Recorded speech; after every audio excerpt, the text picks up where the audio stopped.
जय हिंद। इस वीडियो में हम समझते हैं कक्षा 10 विज्ञान का पेपर, जो कि आज 27 फरवरी 2023 को संपन्न हो चुका। आप पेपर नंबर भी देख सकते हैं, 824 ईएम है। इसका फुल सॉल्यूशन हम आप लोगों को एक ही वीडियो में बताएंगे। तो क्वेश्चन नंबर देखते हैं। पहला दिया है खंड आ उपखंड का बहुविकल्पीय प्रश्न। पहले हम बहुविकल्पीय प्रश्न देखते हैं। एक प्रकाश, क्वेश्चन नंबर एक प्रकाश किरण किसी लेंस के भीतर स्थित किसी बिंदु से बिना किसी विचलन के गुजर जाती है, वह बिंदु लेंस का होगा। वह बिंदु लेंस का होगा। तो इसका जो सही आंसर होगा वो आप लोग देख लीजिए। ए ऑप्शन में दिया फोकस, बी ऑप्शन वक्रता केंद्र, सी ऑप्शन प्रकाशीय केंद्र और डी ऑप्शन उपयुक्त में से कोई नहीं। तो इसका जो राइट आंसर है वो आपका सी ऑप्शन है, प्रकाशीय केंद्र। यही आपका सही आंसर है। क्वेश्चन नंबर 2 देखते हैं। क्वेश्चन नंबर 2 क्या कह रहा है? एक प्रकाश किरण अवतल दर्पण के वक्रता केंद्र से होते हुए दर्पण के पृष्ठ पर आपतित होती है, परावर्तक कोण का मान होगा। तो परावर्तक कोण का मान क्या होगा? देखिए ध्यान से दिया है, देखिए क्या कह रहा है क्वेश्चन। दर्पण के पृष्ठ पर आपतित होती यानी सीधी आपतित होती, तो परावर्तक कोण का मान होगा तो 60 अंश, 90 अंश, 0 अंश, 120 अंश। तो इसके जो दो आंसर हो सकते हैं, आपका पेपर में कोई भी सही कर सकते हैं। 0 ज़्यादा सही है और आपका 90 भी सही हो सकता है, ठीक है। तो ज़्यादा सही आप लोगों का 0 अंश है। फिर क्वेश्चन कह रहा है 3 नंबर, एक सामान्य आंख वाला व्यक्ति किसी वस्तु को सुस्पष्ट देख सकता है यदि वस्तु की दूरी आंख से होगी। तो कितनी होगी? ऑप्शन ए में दिया है 50 सेंटीमीटर से 100 मीटर के बीच, 25 सेंटीमीटर से अनंत के बीच, 100 सेंटीमीटर से 1000 मीटर के बीच, 25 सेंटीमीटर से 150 सेंटीमीटर के बीच हो। तो इसका जो राइट आंसर है वो बी ऑप्शन है, 25 सेंटीमीटर से अनंत के बीच। फिर क्वेश्चन नंबर 4 कह रहा है, ध्यान से देखिए। किसी परिपथ में लगे विभवांतर को स्थिर रखते हुए, विभवांतर यानी स्थिर रखते हुए परिपथ के प्रतिरोध को तिगुना कर दिया जाता है, परिपथ में धारा हो जाएगी। ऑप्शन ए में कहा तिगुनी, बी में कहा 1/4, सी में 2 गुनी और डी में 1/3। तो जो इसका राइट आंसर है वो ऑप्शन डी है, 1/3 हो जाएगी। कितनी हो जाएगी? 1/3। क्वेश्चन नंबर 5 कह रहा है किसी मकान में 200 वोल्ट पर विद्युत आपूर्ति की जाती है। मकान में 100 ओम और 200 ओम प्रतिरोध के 2 विद्युत बल्ब प्रतिदिन 1 घंटा प्रयोग में आते हैं। प्रतिदिन विद्युत ऊर्जा की खपत होगी।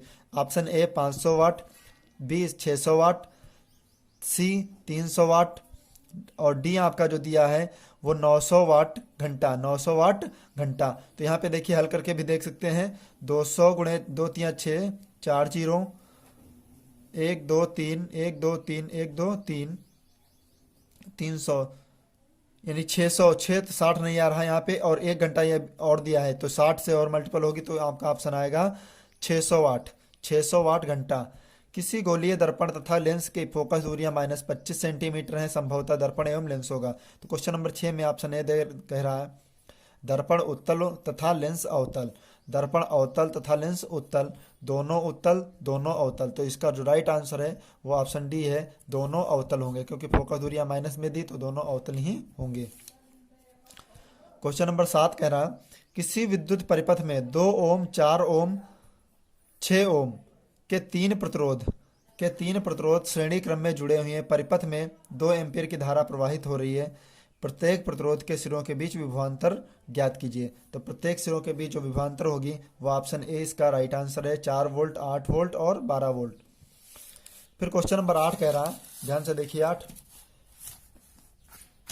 Zn plus H2SO4 arrow Zn zinc sulphate plus H2 यानी हाइड्रोजन का क्या हो रहा है? विस्थापन। तो यहाँ अभिक्रिया कौन सी हो जाएगी? संयोजन अभिक्रिया, विस्थापन अभिक्रिया, सी में वियोजन अभिक्रिया, द्विविस्थापन अभिक्रिया। तो इसका जो राइट आंसर है बी ऑप्शन, विस्थापन अभिक्रिया। Na2CO3 का प्रचलित नाम है, सभी को पता होगा, धावन सोडा। ऑप्शन सी इसका राइट आंसर है। क्वेश्चन नंबर 10 क्या कह रहा है? निम्नलिखित में क्षार धातु है। ऑप्शन ए सोडियम, यही आपका राइट आंसर है, क्योंकि सोडियम ही क्षार धातु है। फिर बी में दिया आयरन, मैग्नीशियम और यहाँ पे सोना, गोल्ड का दिया है, तो ये भी आप लोगों की क्षार धातु में नहीं है।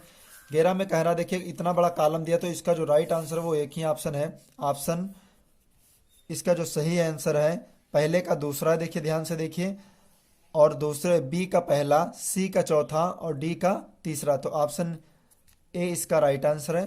क्षार धातुएं क्वेश्चन नंबर 12 कह रहा क्षार धातुएं कौन कौन है? तो क्षार धातुएं आपके कौन है? देखिए पहले ऑप्शन में दिया बेरियम, मैग्नीशियम, कैल्शियम। दूसरे बी ऑप्शन में दिया है lithium, sodium, potassium. C option में बेरियम बोरान, एल्युमिनियम और यहाँ कैंडियम दिया है। कापर, अर्जेंटम का कापर, सिल्वर, गोल्ड। तो इसका जो राइट आंसर है वो बी ऑप्शन है लिथियम, सोडियम, पोटेशियम। एल्काइन का सामान्य सूत्र होता है, तो एल्काइन का सामान्य सूत्र क्या होता है क्वेश्चन नंबर 13 में? CnH2n, CnH2n+2, CnH2n-2, Cn+2 plus H2n। तो इसका जो राइट आंसर है option C, CnH2n+2n-2। Question number 14 देखते हैं। क्वेश्चन नंबर 14 क्या कह रहा है? पौधों में जड़ों द्वारा अवशोषित जल व खनिज लवण का परिवहन किसके माध्यम से होता है? तो इसका जो परिवहन किसके माध्यम से होता है सभी को पता होगा, बहुत ही सिंपल सवाल है। A option xylem, B option phloem, C option रंध्र, डी ऑप्शन कैम्बियम। तो इसका जो राइट आंसर है ए जाइलम। जाइलम से ही जल और खनिज लवण दोनों ही परिवहन किए जाते हैं। फिर क्वेश्चन कह रहा 15 नंबर, स्वस्थ मनुष्य में सामान्य रक्तदाब यानी बीपी ब्लड प्रेशर होता है। तो एक ए ऑप्शन दिया 140/90, B option 140/100, C option 120/80, D option 150/85। तो इसका जो राइट आंसर है 120/80 यानी 120/80। क्वेश्चन नंबर 16 कह रहा है निम्नलिखित में कौन सा समजात अंगों का सर्वश्रेष्ठ उदाहरण है? तो ऑप्शन ए चमगादड़ व पक्षियों के पंख, ऑप्शन बी पक्षियों के पंख व स्तनधारियों के अग्रपाद, पक्षियों व कीटों के पंख, कीटों व चमगादड़ के पंख। तो जो इसका राइट आंसर है वो ए ऑप्शन है चमगादड़ व पक्षियों के पंख। फिर क्वेश्चन नंबर 17 कह रहा है मेंडल के अनुसार मटर के पौधे में निम्नलिखित में से कौन सा जीनोटाइप लंबे तने व झुर्रीदार बीजों के लक्षण व्यक्त करेगा? देखिए T capital R, small T capital R, capital T small R, small T small R. तो जो इसका राइट आंसर है option C capital T small are.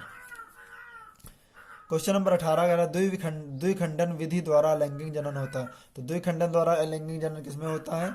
Option A amoeba में, प्लाज्मोडियम में, ब्रायोफिलस में, आलू में। तो इसका जो राइट आंसर है ऑप्शन ए अमीबा में। किसमें होता है? अमीबा में। फिर क्वेश्चन कह रहा स्थानीय निवासियों द्वारा वन संपदा को बचाने हेतु प्रसिद्ध चिपको आंदोलन कहाँ आयोजित हुआ? तो चिपको आंदोलन कहाँ आयोजित हुआ था? ऑप्शन ए हिमालय के गढ़वाल क्षेत्र में, राजस्थान के अरावली क्षेत्र में, दक्षिण भारत के नीलगिरी क्षेत्र में, मध्य प्रदेश में। तो जिसका राइट आंसर है चिपको आंदोलन कहाँ से शुरू हुआ? उत्तराखंड यानी हिमालय के गढ़वाल क्षेत्र से में। ऑप्शन बी कह रहा है जठर ग्रंथियां उपस्थित होती है। तो जठर ग्रंथियां कहाँ उपस्थित होती हैं? ऑप्शन ए में छोटी आंत, बी अमाशय में, सी अग्नाशय में, डी बड़ी आंत। ऑप्शन बी इसका राइट आंसर। पेपर का फुल सोल्यूशन पाने के लिए हम आपको नेक्स्ट वीडियो में इसके जितने भी सवाल हैं सभी कंप्लीट तरीके से बता देंगे, हल करके एक एक क्वेश्चन अच्छे तरीके से बताएंगे। ओके, मिलते हैं नेक्स्ट वीडियो में, तब तक के लिए जय हिंद।